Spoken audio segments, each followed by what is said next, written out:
Hey guys, and welcome to Petrol Ped, and welcome to a dog walk video. Now, if you're new to the channel, you may not know what one of these is, but I started these during lockdown when we weren't allowed to leave our house and go out driving, and they became really popular. And I've had so many people reach out recently and say, when are we going to do another dog walk video? Basically, I take my two dogs for a walk and chat about a subject. And the subject on this one is the announcement in the last week by the UK government that they're going to push back their 2030 deadline for the ban of the sale of petrol and diesel vehicles to 2035. And since that announcement, oh my days, I mean, there's been the vitriol from some of the electric only car channels has been quite amazing. And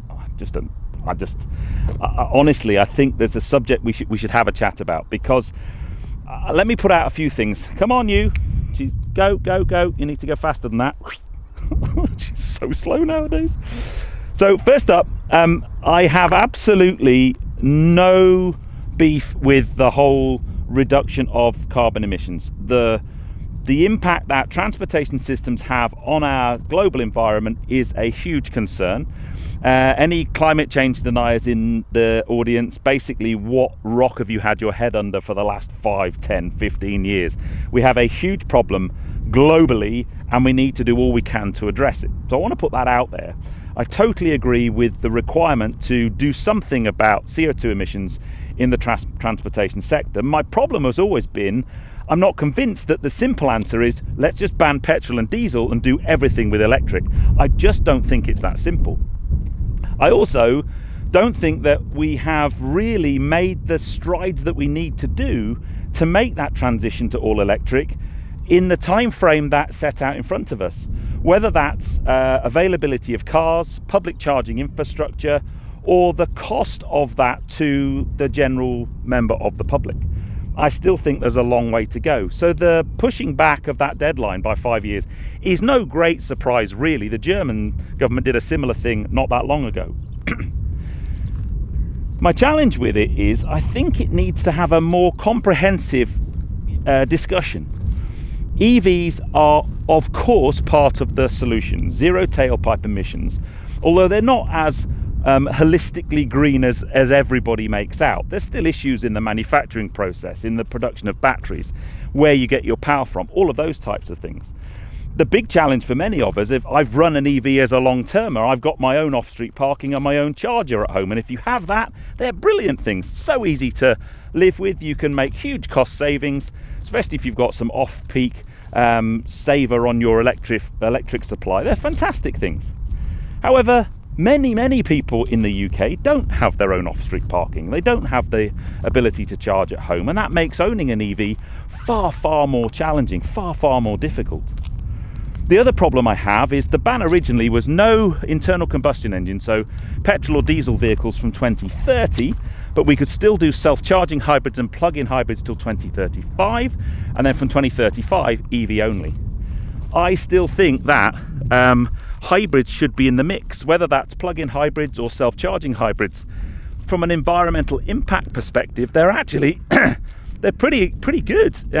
If you look at the way and you have to do it from the whole production cycle and the living with cycle, they're very good at what they do. They have the ability to help us reduce those targets. I was out in Germany recently. Come on, Dars, keep going. Out in Germany recently with VW, with their latest generation of Tiguan, and that plug-in hybrid variant of the Tiguan will do 100 kilometers of EV-only range. It's the perfect vehicle for it, really, because we want to clean up our cities with these ultra-low emission zones and low emission zones. That's another subject we could do a dog walk on, I'm sure. So in the cities you can run as an EV, but then when you need to take a longer journey, you can use the internal combustion engine, and it's a combination of the two.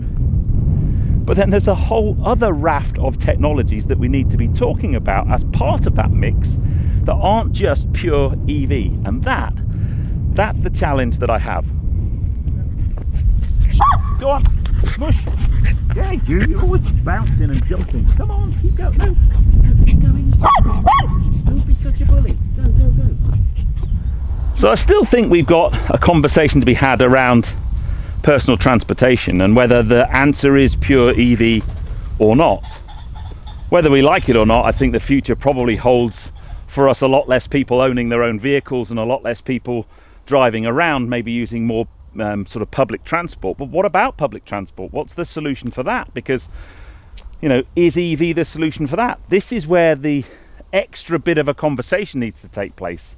The blinders that people have on, or EV's the future. What about other sustainable fuels?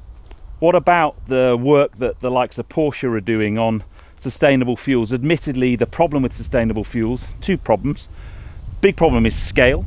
And then because of the scale, the big problem is price. It's very expensive stuff at the moment, so it's in the realms of, you know, highly expensive classic cars or motorsport. It's not really the type of thing that Joe Bloggs Public would put in their car, unless they're prepared to spend £6 to £8 a litre, which, let's face it, I love the planet, but even I'd balk at that.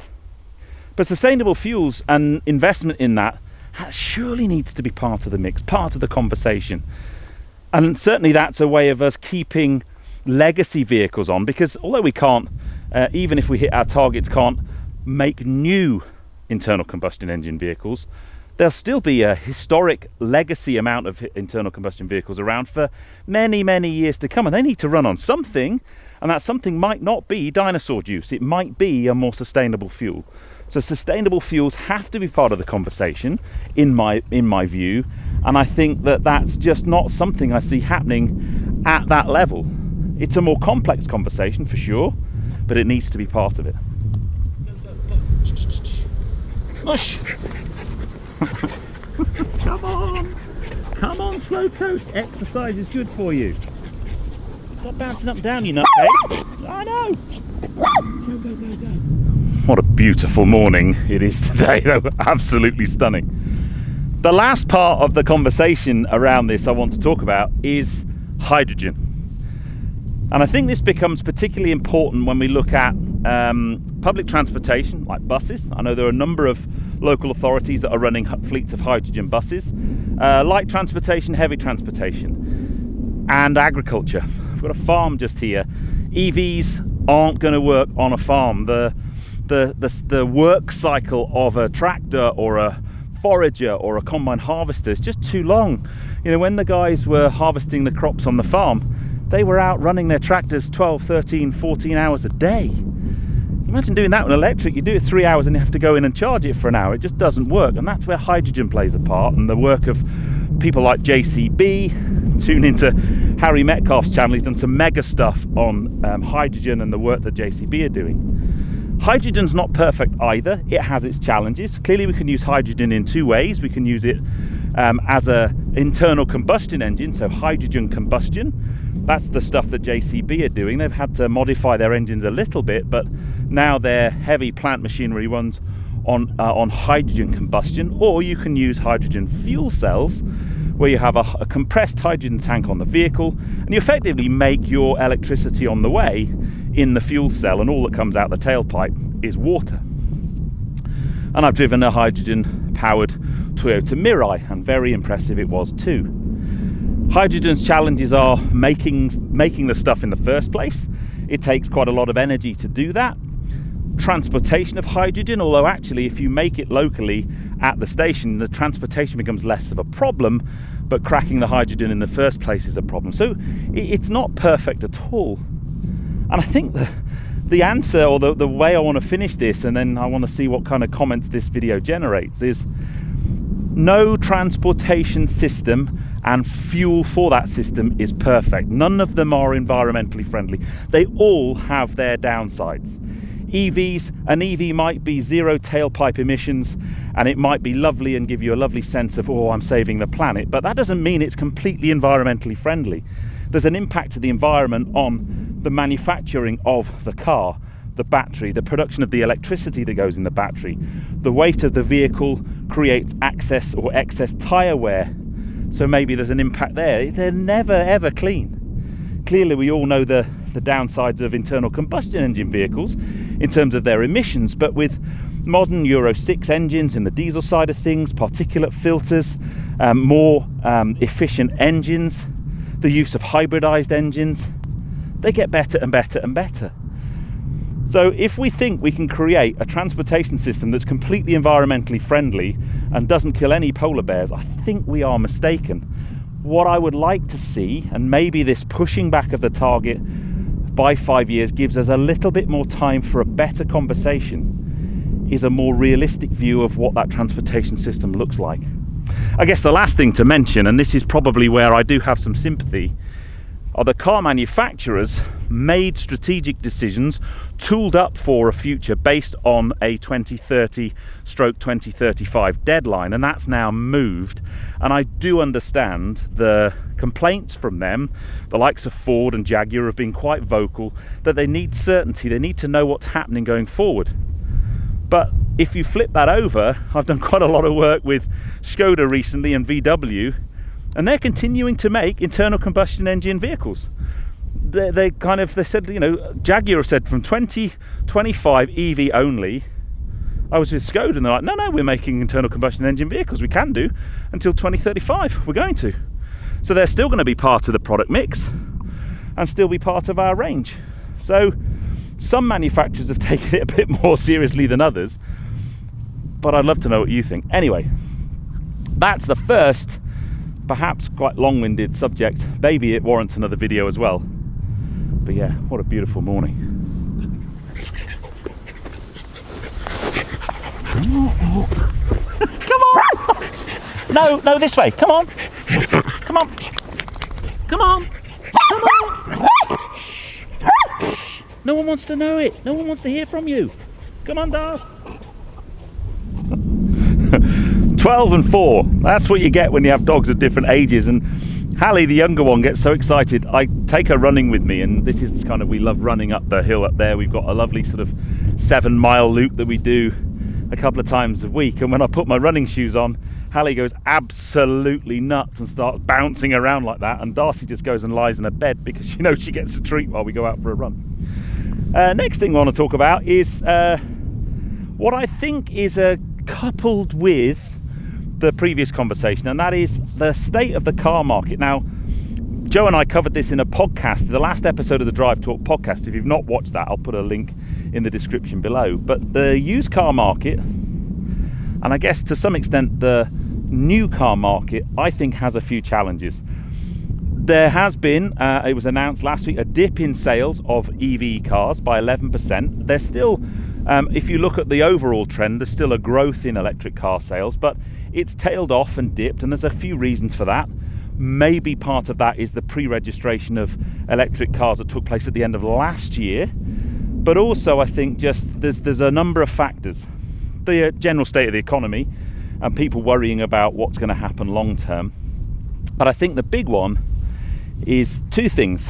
All of the incentives, or a lot of the incentives for buying EVs, have been removed or are being removed, whether that's cheap electric, whether that's road tax, vehicle excise duty, whether that's the kind of benefit in kind you get from buying an electric car through a company car scheme or a salary sacrifice scheme. So a lot of people have gone into EV, run them for a couple of years, maybe realised it's not for them and come out and started to buy internal combustion engine cars. But also, I just think car sales in general have a big problem. That is the interest rates that you're going to get on a car finance agreement now are very different than they were 18 months ago. I'll give you an example. My Porsche Boxster is on a finance agreement. My interest rate on that finance agreement is, I think, 2.8%. Now, if I were to want to change that car out today, even if I didn't change the value of the car, if I just traded my Porsche in for a car of equivalent value, I think the best car finance APR I'm likely to get today is 10, probably more likely 12%, and that's going to mean the total cost of ownership of that finance agreement and my monthlies is going to go up a lot.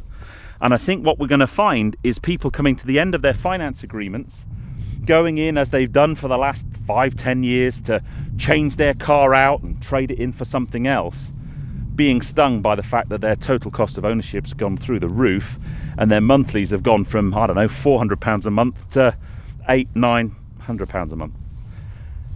And I think that's going to have a huge effect on the used car market, and I think we're seeing it already. Cars hanging around a little bit longer, and I worry that that will then have a knock-on effect on things like residual values of cars. They're already less than they used to be. I know I've talked total cost of ownership a few times. Don't forget, with a car finance agreement, everyone bangs on about the monthlies, but there's four elements to a car finance agreement. There's the down payment, there's the monthlies that you would pay, there's the APR, or the interest that the amount you borrow, how much that's going to grow over the period of the loan, and then there's the final cost of the car. So what's your final payment going to be, or your guaranteed residual value? And all of those things have a big impact on the total cost of ownership, and I think that's gonna start to bite in a big way. I'd love to know what are your situations? Are you in a finance agreement? Are you looking at the end of that, what the options are going to be? I know with my Porsche, I've still got a year and a half to run, I think, on my Porsche. But when it gets to the end and I've got the big balloon payment, it'd be interesting to see what I do. I think there's a good chance I'll probably just refinance the balloon payment because I love the car. But if I wanted to trade up into something more expensive, that's going to cost me in a big way.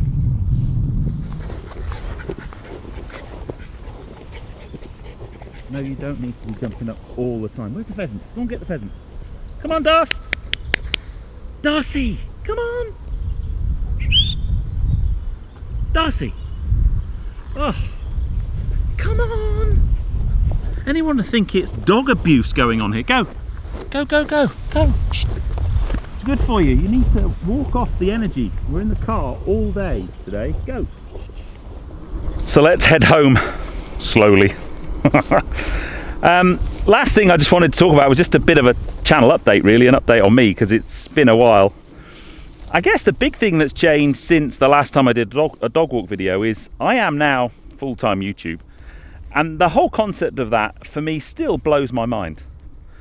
The fact that something I started as a hobby, it'd be 8 years in January, is now what I do for a living, I find really, really bizarre. When people say, oh, what do you do? And you say, I'm a YouTuber, normally the response is that a thing? How does that work? But it's what I do. I don't think I've ever worked harder in my life. And I know it's not brain surgery or bricklaying or anything. It's not really physical. It's just lots of travel. I think I've done 29 flights so far this year. Lots of travel, lots of time away from home, lots of time filming, and then the big thing you don't see is all the editing and how long that takes. But I'm loving every minute of it, and I'm just constantly trying to bring variety and different things to the channel, and that probably to my detriment sometimes, I think, because the algorithm, the YouTube algorithm, the all-powerful algorithm, doesn't really know what to make of my channel sometimes, I don't think. It's like, what's Petrol Ped done again this week? So I am trying to keep that variety, because I know the guys that tune in regularly appreciate that and enjoy it and never really know what's coming next, and I always want that to be the case. And the podcast's doing really, really well. If you're not following the Drive Talk podcast, I'll put a link, as I said, below to the YouTube podcast, but it's also on any podcast platform where you get your audio podcasts. Just search Drive Talk podcast and you'll find it. We put out a podcast every other Friday. It's been a fantastic project so far, and we've got some really, really exciting plans for the podcast, so make sure you stay tuned to that. That's about it, really. I hope you're all well. We're coming out of the summer. I think this is probably the last nice day we're going to get this year. I've been battling with the weather this week. I've had some beautiful cars this week, but the weather's been shocking, and now I haven't got a car to film today. It's beautiful weather. I think that's called Sod's Law. But we're actually off to the Cotswolds later today for a little nice relaxing weekend. Me and Tracy and the dogs at our favourite place ever, the Fish Hotel, which is just mega in the Cotswolds. So I'm looking forward to that, which is why the girls needed a leg stretch. Anyway, let me know what you think about the subjects we talked about in this video. But if you enjoyed that, please give me a thumbs up. Comments below are always welcome. And if you haven't done so already, please subscribe to Petrol Ped for plenty more content to come. And I'll see you on the next film. You take care, guys. Drive safe.